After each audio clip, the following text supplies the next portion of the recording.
Welcome to Study Zone with Parul. Today we will talk about metals and non-metals. तो start करते हैं। अब हमने किया था कि हमने डिस्प्लेसमेंट रिएक्शन की थी इससे पहले सेशन में कि क्या होती है डिस्प्लेसमेंट रिएक्शन, कि जब भी कोई मोर रिएक्टिव मेटल्स है वो क्या कर देता है, जो लेस रिएक्टिव मेटल को क्या कर देता है वो रिप्लेस कर देता है। उसे सही क्या कहते हैं हम, डिस्प्लेसमेंट रिएक्शन कहते हैं। अगर हम इसके अंदर देखें तो अगर हम बात करें पोटेशियम की, तो पोटेशियम जो होता है वो सबसे ज़्यादा रिएक्टिव होता है। फिर उसके बाद होता है सोडियम, फिर कैल्शियम, फिर मैग्नीशियम, फिर एल्यूमिनियम, फिर जिंक, फिर iron, lead, hydrogen, copper, mercury, silver, gold, ये सब आते हैं। तो सबसे ज़्यादा रिएक्टिव कौन होता है, पोटेशियम होता है, और सबसे लेस रिएक्टिव कौन सा होता है, गोल्ड होता है। ठीक है, तो डिस्प्लेसमेंट रिएक्शन में भी यही होता है कि जैसे हमारे पास क्या है, FeSO4 है, सॉरी हमारे पास क्या है, CuSO4 है और प्लस का F ही है। तो इससे जो रिएक्शन बनेगी वो क्या बनेगी, FeSO4, क्योंकि F ही जो है वो ज़्यादा रिएक्टिव है। तो F ही ज़्यादा रिएक्टिव है तो क्या कर देगा वो, Cu को रिप्लेस कर देगा। ठीक है, तो यही क्या होती है, डिस्प्लेसमेंट रिएक्शन होती है हमारी, और इसको याद कर लेना अच्छे से कि इसमें क्या होता है कि पोटेशियम जो होता है वो क्या होता है, सबसे ज़्यादा रिएक्टिव होता है पोटेशियम। फिर क्या आता है, सोडियम आता है, कैल्शियम आता है, मैग्नीशियम आता है, फिर क्या आता है, एल्यूमिनियम आता है, फिर जिंक आता है, iron, lead, hydrogen, copper, mercury. ठीक है, मरकरी ये बीच में आ जाता है यहाँ पे। ठीक है, सिल्वर, गोल्ड। और मरकरी की हमें कोई पोजीशन नहीं पता, इसके बारे में पता नहीं है कि ये क्या है, मेटल है कि नॉन मेटल है।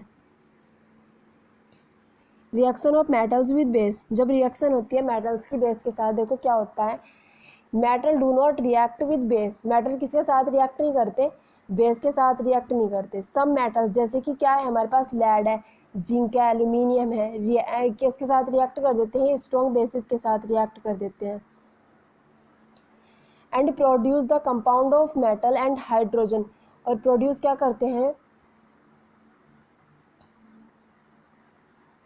Produce of metals and hydrogen, copper, silver and gold do not react with acids, metal किसके साथ रिएक्शन नहीं करते, बेस के साथ रिएक्शन नहीं करते। जैसे कि लेड है, जिंक है, एल्यूमिनियम है, ये क्या रिएक्ट कर देते हैं, स्ट्रॉन्ग बेस के साथ रिएक्ट कर देते हैं। And produce the compound metals and hydrogen, और प्रोड्यूस क्या करते हैं, किसके कंपाउंड में प्रोड्यूस करते हैं, हाइड्रोजन, कॉपर, सिल्वर और गोल्ड के। ठीक है, कॉपर और सिल्वर क्या करते हैं, रिएक्ट नहीं करते, एंड गोल्ड रिएक्ट नहीं करते एसिड के साथ। ये बात याद रखनी है कि मेटल्स जो है किसके साथ रिएक्ट नहीं करेंगे, हाइड्रोजन, कॉपर, सिल्वर और गोल्ड किसके साथ रिएक्ट नहीं करते, एसिड के साथ रिएक्ट नहीं करते।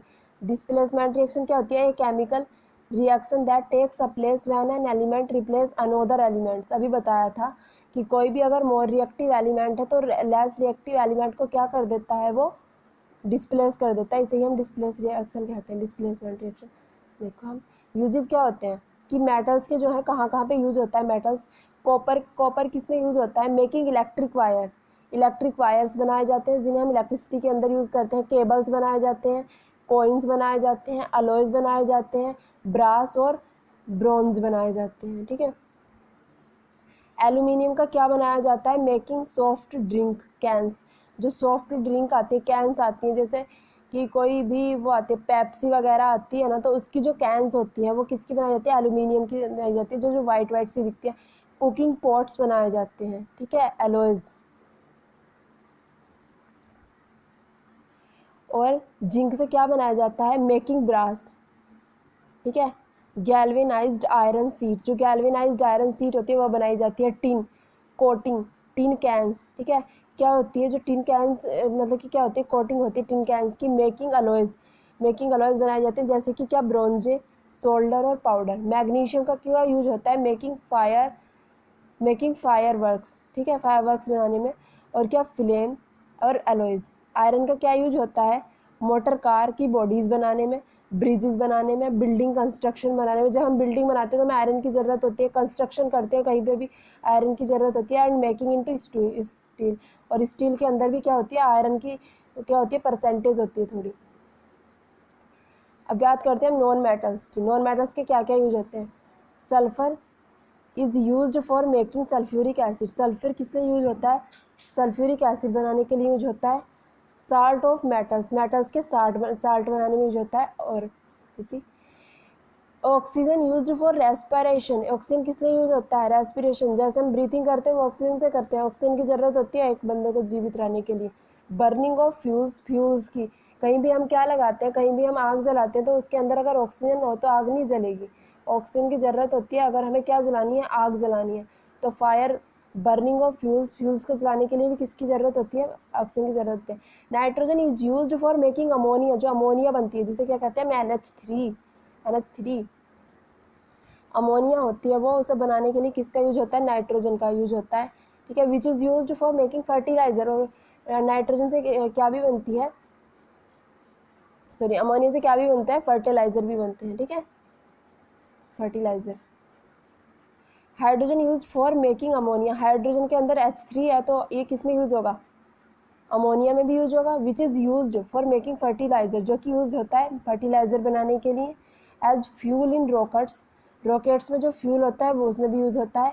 वेल्डिंग के लिए भी क्या यूज होता है, हाइड्रोजन यूज होता है। Chlorine is use for Kili germs in water. ठीक है, सॉरी, जो क्लोरीन होता है वो वाटर के अंदर हम डालते हैं किसके लिए, जर्म्स को मारने के लिए। Iodine, iodine is used as a tincture iodine which is an antiseptic. ठीक है, आयोडीन किसके लिए यूज होता है, टिंक्चर आयोडीन के जैसे यूज होता है, जो कि क्या है, एक एंटीसेप्टिक भी है। नमक के अंदर भी आयोडीन होता है। नोबल मेटल्स, जो नोबल मेटल्स देखो कौन कौन से होते हैं। सम मेटल्स रिमेन अनइफेक्टेड, कुछ मेटल्स क्या होते हैं, अनइफेक्टेड रहते हैं in their water acids.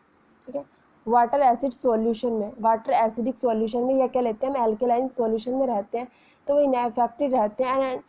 And are found free state, और किस में रहते हैं, फ्री स्टेट में रहते हैं। They are chemically and reactive, तो क्या होते हैं, केमिकली और रिएक्टिव होते हैं। They are known as noble metals, ये क्या कहते हैं, नोबल मेटल्स कहते हैं। जैसे कि गोल्ड, सिल्वर एंड प्लेटिनियम क्या है, नोबल मेटल्स है। ठीक है, वो रिएक्ट नहीं करते। ठीक है, अनअफेक्टेड रहते हैं वो वाटर एसिड्स के या सॉल्यूशन के अंदर, या अल्कलाइन सॉल्यूशन में अनअफेक्टेड रहते हैं, उन पर कोई इफेक्ट नहीं होता है। कि कैसे रहते हैं, फ्री स्टेट के स्टेट में रहते हैं। अलॉयज, अलॉयज क्या होता है, एक होमोजेनियस मिक्सचर होता है मेटल का विद अदर मेटल्स। ठीक है, दूसरे मेटल्स का, और विद नॉन मेटल। ठीक है, मतलब उन्हें क्या कहते हैं, मेटल कहते हैं। ठीक है, या नॉन मेटल के साथ में क्या कहते हैं, मतलब कि जो अलॉय होता है उसके, वो किसका मिक्सचर होता है, मेटल का, उसके अंदर बहुत सारे मेटल प्रेजेंट होंगे, जिसे क्या कह देते हैं, अलॉय कहते हैं। होमोजीनियस मिक्सचर होता है, होमोजीनियस मिक्सचर होता है जिसके अंदर मेटल हो प्रेजेंट, जैसे बहुत सारी चीज़ें जिसके अंदर प्रेजेंट हो, उसे क्या कहते हैं, होमोजीनियस में metal with other metals, other metals के साथ। ब्रास क्या है, अलॉय है किसका, मेटल का, कॉपर का और जिंक का। स्टील किसका अलॉय है, मेनली मेटल का और नॉन मेटल का। ठीक है, metal and non metal, iron का और कार्बन का। ठीक,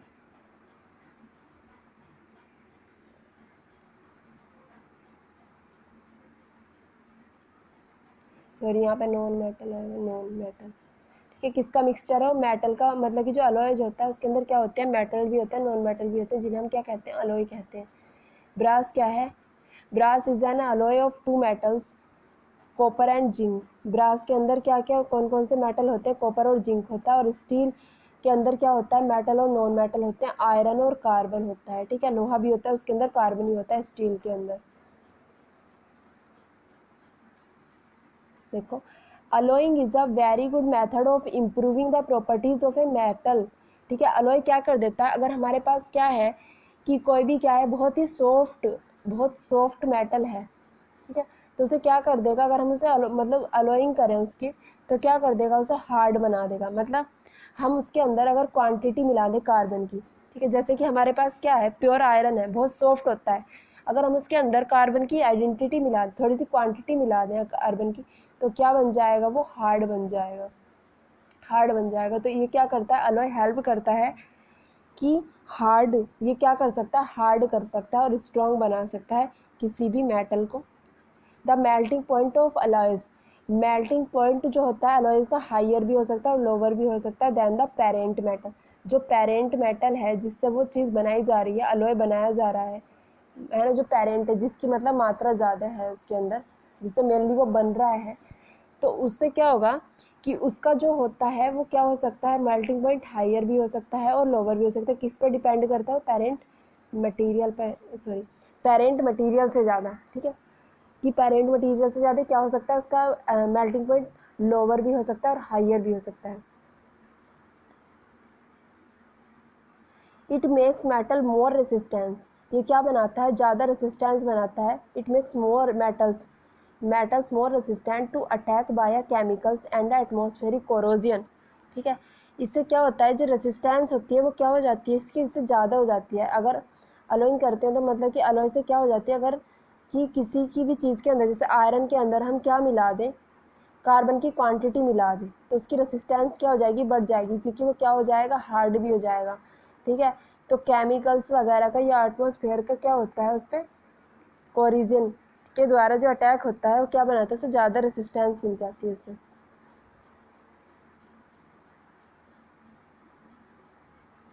देखो सम अलॉयज ब्रास की कंपोजिशन क्या होती है, ब्रास के अंदर क्या क्या होता है, कॉपर होता है, जिंक होता है। प्रॉपर्टीज़ क्या होती है, does not choroid easily, look like a gold, ये क्या नहीं होता, जल्दी से कोरोइज नहीं होता, ठीक है। और किसकी तरह दिखता है ब्रास, गोल्ड की तरह दिखता है। अगर हम इसे एयर पे रख दें, खुली एयर में रख दें, ऑक्सीजन में रख दें, कोई भी मतलब मेटल है जैसे आयरन है, अगर उसे खुले में रख दें तो उस पर क्या आ जाता है, जंग आ जाता है, उसे क्या कहते हैं, कोरोजन, ठीक है। तो ये क्या होता है, किससे यूज होता है, कॉइन्स बनाने में, म्यूजिकल इंस्ट्रूमेंट बनाने में, ब्रोस। स्टेनलेस स्टील के अंदर क्या क्या होता है, आयरन होता है, क्रोमियम होता है, निकल होता है, कार्बन होता है, क्योंकि स्टील भी सॉफ्ट होती है, ठीक है। तो इसलिए इसके अंदर क्या मिलाया जाता है, कार्बन की मात्रा बनाई जाती है। रेसिस्टेंट टू कोरियोजन स्ट्रॉन्ग, उससे क्या बन जाता है, देखो इसकी रेसिस्टेंस क्या हो जाती है, ज़्यादा हो जाती है। किसने बनाया जाता है, कटलेरी में यूज़ होता है, और अटेंसिल बर्तन होते हैं ना स्टील के, सोल्डर किसमें यूज़ होता है, क्या क्या यूज़ होता है, उसके अंदर टीन होती है, उसके अंदर लेड होता है। क्या होता है, इसका बहुत लो मेल्टिंग पॉइंट होता है फॉर जॉइनिंग मेटल्स को ज्वाइन करने का काम करता है, कि दो मेटल्स हैं इनके अंदर ये जो सोल्डर लगा दे तो ज्वाइन हो जाते हैं। पीटर, टिन एंटीमनी और कॉपर होता है। Bright shiny looks like a silver, ठीक है, ब्राइट होता है, बहुत ब्राइटी होता है, साइनी होता है, look like a silver, silver की तरह दिखता है। किसके लिए यूज होता है, डेकोरेटिव ऑर्नामेंट्स, ठीक है, किसी भी चीज़ को डेकोरेट करने के लिए यूज होता है, ऑर्नामेंट को डेकोरेट करते हैं उससे। Corrosion of a metals, slow destruction of a metals due to their interaction with the environment. Slow destruction जो होती है मेटल की, वो किसके कारण होती है, कि अगर कि कोई भी चीज़ को हम खुले में रख दें, उसके ऊपर क्या आ जाता है, रस्ट आ जाता है, ठीक है, रस्ट आ जाता है, क्या होता है, कोरोजियन हो जाता है, ठीक है। तो हम क्या कहते हैं कि मतलब स्लो डिस्ट्रक्शन जो होती है मेटल्स की due to the interaction with environment, जब वो क्या कर लेता है, इंट्रैक्शन कर लेता है किसके साथ, इन्वायरमेंट के साथ, तो उसे क्या कहते हैं, मतलब रिएक्ट कर जाता है एयर के साथ, उसे क्या कहते हैं, कोरोजन। अगर हम एक आयरन ऑब्जेक्ट को कहाँ पे रख दें, हवा में रख दें, तो लॉन्ग टाइम, ठीक है, the entire can get a eaten away, तो क्या हो जाता है, मतलब कह सकते हैं उसे खा जाता है, ठीक है, ठीक है, गेट ईटन अवे। तो क्या होता है कि उस पर क्या आ जाती है, एक लोहे परत जम जाती है, जिसे हम क्या कहते हैं, जंग कह देते हैं, वो क्या होती है, रस्ट होती है। अगर हम 4Fe है हमारे पास, मान लिया Fe हमारे पास आयरन है, उस पर ऑक्सीजन है और पानी भी होगा, क्योंकि हवा के अंदर क्या होता है, मॉइस्चर भी होता है, पानी भी होता है, ऑक्सीजन भी होती है, तो ये ऑक्सीजन से रिएक्ट करके, तो इसे रिएक्ट करके क्या बना देगा, Fe2O3 बना देगा और FeOH का होल ट्वाइस बना देगा, और ये क्या है हमारी, ये रस्ट है, ठीक है। प्रिवेंशन ऑफ रस्टिंग, रस्टिंग को कैसे बचाया जाता है, rusting of an iron takes place only in the presence of oxygen, जो रस्टिंग होती है आयरन की, ठीक है, जो रस्टिंग होती है आयरन की takes place only in the presence of oxygen and water, किसकी प्रेजेंस में होती है, ऑक्सीजन की प्रेजेंस में और वाटर की प्रेजेंस में, बताया था ना पीछे कि अगर हम एयर में रख दें तो एयर के अंदर ऑक्सीजन भी प्रेजेंट होती है और वाटर भी प्रेजेंट हो जाता है, तो उससे क्या हो जाती है, परत जम जाती है, जिसे हम क्या कहते हैं, रस्टिंग कहते हैं, ठीक है, रस्ट कहते हैं, ठीक है। और रस्टिंग, आयरन की रस्टिंग, अगर आयरन पर जम रहा है, जंग जम रहा है, तो हम उसे प्रिवेंट कर सकते हैं कि उसके अंदर क्या कर दें, तो पेंट कर दें या सिलिका जेल का यूज़ कर लें, या क्या कर दें, ग्रीसिंग कर दें, या क्या कर दें से हीलिंग, या क्या कर दें से इलेक्ट्रोप्लेटिंग कर दें उसके ऊपर, ठीक है। तो क्या हो जाएगा, वो जंग से बच जाएगा, ठीक है। कई बार क्या होता है कि जब भी कोई आयरन का जो सामान होता है, हमारे पास मटेरियल होता है आयरन का, उसके ऊपर क्या कर देते हैं, पेंट कर देते हैं, ताकि उस पर क्या ना लगे, जंग ना लग जाए, ठीक है। By galvanization of iron, iron की galvanization, the process of depositing a thin layer of zinc on iron, कि ये क्या होता है गैल्वेनाइजेशन, अगर हम आयरन की गैल्वेनाइजेशन कर रही है तो क्या कर देता है कि एक पतली सी लेयर जम जाती है, ठीक है। The process of depositing A of layer of zinc, ठीक है। जो आयरन है उसके ऊपर क्या जमा देते हैं, एक जिंक की लेयर जमा देते हैं, उसे इस प्रोसेस को हम क्या कहते हैं, गैल्वेनाइजेशन कहते हैं, ठीक है। तो गैल्वेनाइजेशन, अगर हम आयरन की गैल्वेनाइजेशन कर दें तो उसमें क्या जम जाएगी, जिंक की परत जम जाएगी, जिसे हम क्या कहते हैं, गैल्वेनाइजेशन कहते हैं, ठीक है। थैंक यू भाई, वीडियो को लाइक कर देना और चैनल को शेयर और सब्सक्राइब कर दो। Thank you so much.